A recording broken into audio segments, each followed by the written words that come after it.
Today we'll talk about Rome and its empire. This lecture is based on Chapter 7 in the Stearns textbook. During our lecture, we'll talk about three main topics: the early Roman Republic, the Roman Empire, and the Konrad Demarest theory of empires. We'll apply this theory to the rise of Rome to see if it meets the conditions necessary to be called an empire. First, we'll talk about early Rome, also known as the Kingdom of Rome. Rome was founded by Romulus, reputed to be the son of the god Mars. Romulus was also the first king. He created the first Roman Senate and established a group of 300 counselors who were chosen from among the Roman elites. That elite status passed on to those counselors' sons. Later, they became the aristocrats. For over 200 years, Rome was governed by a series of 7 kings who were elected by the Roman people to serve for life. Following Romulus, the king had supreme authority over the government, and that power was justified by his role as the medium between the people and the gods. Upon the death of a king, the Senate and the counselors were able to nominate a new king. That name was sent to the Roman people for a simple yes or no vote. If the public voted yes, that became the new king of Rome. If the public voted no, the Senate suggested a new name that went to the people for another up or down vote. In 509 BCE, the Romans overthrew their monarchy and established Res Publica Romana, the Roman Republic. This republican form of government was created to balance out the needs of a lot of citizens, a lot of different groups in society, and it was led by 2 consuls who were elected by the aristocratic voters. Citizenship had its privileges in the Roman Republic, but wealth carried with it many more privileges. Those 2 consuls were chosen to serve 1-year terms. They controlled the military, and they could also veto each other's actions.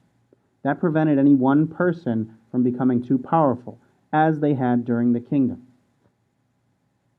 The consuls were advised by a senate, and those senators were appointed by the consuls. That created a good working relationship usually, but one also in which the Senate was beholden to the consuls. The Roman military was based on the citizen farmers, who often joined the military more for material gain and prestige than for love of country. This is a common consequence of the professionalization of any military. This army was also used to further Rome's expansionist policies. In order to support a growing population in a burgeoning empire, an empire needs to pursue new avenues of wealth and sustenance. That was done through expansion. By 400 BCE, Rome had gained control of central Italy. They then began moving into southern Italy around 360 BCE. That expansion created an enemy in Carthage. Before we go on to the Punic Wars, let's step back and look at the Konrad Demarest theory here. There are 6 preconditions in this theory that are necessary for the rise of an empire. Rome did have a state-level government in the form of the Republic. They also had a high agricultural potential in the region in that it could grow wheat, grapes, and raise cattle. There was a diverse environmental mosaic. The Alps, the Mediterranean Sea, the forest hills, the Tiber, and other rivers were all there. You did have several small states in the area without a clearly dominant one. This creates the power vacuum. These city-states and these other states on the Mediterranean are all listed here. I won't read them all for you. There was also mutual antagonism among those states, and Rome was frequently involved in the conflicts. And finally, there were definitely adequate military resources for Rome. They got their citizen farmer soldiers. They also developed a near inexhaustible supply of potential soldiers from expansion. Now, as I said, that expansion also created an enemy in Carthage, who fought Rome in the Punic Wars beginning in 264 BCE. There were a total of 3 Punic Wars, but really the fighting was done after the second one. Carthage was close to defeated. The third one was just Rome's attempt to punish Carthage and to destroy it completely. The Second Punic War is the one that involves Hannibal and the war elephants. Uh, the story is that Hannibal crossed the Alps with 38,000 infantry, 8,000 cavalry, and a troop of 37 elephants in order to attack Rome. It's been said that there was not a single family in Rome who did not lose a family member as a result of Hannibal's attacks on the city. And thus Hannibal is considered one of the great military leaders of all time. Unfortunately, he was not able to lead Carthage to victory. That victory over the Carthaginians brought increased wealth, power, and trouble for Rome. It created new trade markets and increased the wealth of the upper classes. It also hurt the lower classes by increasing specialization on farms. Also, it created the need for more slaves. Together, these created greater income inequality and a wider social divide. Again, going back to the Konrad Demarest theory, we've discussed that states can only succeed in building an empire if they have an ideology that promotes personal identification with the state, that people need to believe in what the state is doing. Rome's ideology was based on the Republic, which was based on the citizenship of free men. That citizenship ensured people's loyalty to the state. It also brought taxes into the state treasury. Roman leaders didn't have to follow the model of the Republic, but they needed to support the idea of the Republic in order to keep this loyalty. If you go to Rome today, you can see this symbol on the bottom of the page, SPQR across the city. It stood for Senatus Populus Q Romanus, which translates to the Senate and people of Rome. This ideology of the Republic united the government and the people in its mission. That mission was challenged from 133 to 49 BCE, when the Roman government endured a period of turmoil. Ultimately, it led to a civil war and the rise of Julius Caesar. As you read in your textbook, in 133, Tiberius Gracchus tried to limit the size of the large estates. This was an attack on the aristocracy. He also tried to redistribute land to the poor. The Senate opposed it, and Tiberius was assassinated. Gaius Gracchus, Tiberius' brother, reintroduced land reforms and tried to appease the business class while also helping the urban poor. The Senate again rejects it, and legend has it that Gaius Gracchus was helped to fall on his sword by one of his servants. This continued on until 77 BCE, when the great general Pompey comes to the fore and takes charge. He joins forces with Caesar to form a new government that would override the Senate. Their partnership expanded both the Roman borders and their own power. That expansion of the Roman borders led Caesar to take his troops into Gaul across the Alps in order to expand. Upon winning that battle, he was told to lay down his sword and to return to Rome. He decided that he would take his legion of troops into Rome instead and attempt to take power. He did this because he knew that Pompey was trying to betray Caesar. After a brief civil war, Julius Caesar emerges as leader, and he ends the Republic.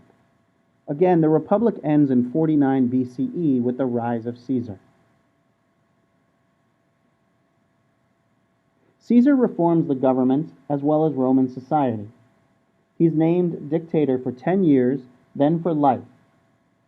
Unfortunately, he didn't last very long in that role. On the Ides of March 15th of 44 BCE, Caesar was due to appear at a meeting of the Senate. Upon his arrival, he was approached by a group of Roman senators who called themselves the Liberators. The setup was this. Caesar appears at the front door, and one of the senators approaches him with a petition to free his brother. When Caesar pushes him away, that senator grabs Caesar by the clothes and pulls it down to expose his back. In the rush, Caesar responds and says, "What is this?" He's surrounded by a group of other people who begin stabbing him. Ultimately, about 60 men are said to have participated in that assassination. He was stabbed 23 times, but according to legend, only one of those wounds, the second wound to the chest, was fatal. Unfortunately, if you're being stabbed 23 times, you have a pretty good odds of being killed. Caesar's death leads to another civil war and eventually the creation of the Roman Empire. Let's take a look at that Roman Empire next. The imperial government had three major components: the central government, the military, and the provincial government. As the ultimate decision maker and chief religious leader, the emperor was the center of the Roman imperial government. There was a senate, but their role was only to support the emperor. The military's job was to control the territory through war, then protect the citizens as well as the religious sites. Roman power became so great that they were able to enforce a general peace in the region, which became known as the Pax Romana. Those provincial governors were the rulers of those territories in the far-flung regions of the empire. Oftentimes, imperial leaders left the provincial governors in place with the understanding that the Roman law would maintain order. Roman law was a very powerful written law code at the time, and it was understood that it could control the masses. Again, let's look at the Conrad Demarest theory here. The major rewards of an empire include economic rewards, which should be redistributed to the elites so that they trickle down to other classes. In Rome, citizenship led to recognition of place in society, as well as possible government and military positions of leadership. It also brought new opportunities for merchants and a Roman-style urbanism for new towns and cities. These are the economic rewards that need to be in place for an empire to sustain itself. You also need to have relative stability and prosperity. That can be found in the Pax Romana. And an increasing population is needed to sustain an empire as well, and that was expanded as the lands were conquered. By 180 CE, the Roman Empire reaches its peak, at which point it begins its decline. When the empire stops expanding, it no longer exists. It no longer expands its power. It's not expanding its land, it's not expanding its power. And so the rewards of empire are disappearing. They're not able to collect the taxes anymore. They cannot defend their borders. They can't maintain their government. They can't support the army, all because it became too expensive. The textbook sums it up very well. Without expansion, the necessary rewards for armies became more difficult to obtain. And with it, we will see the end of the Roman Empire.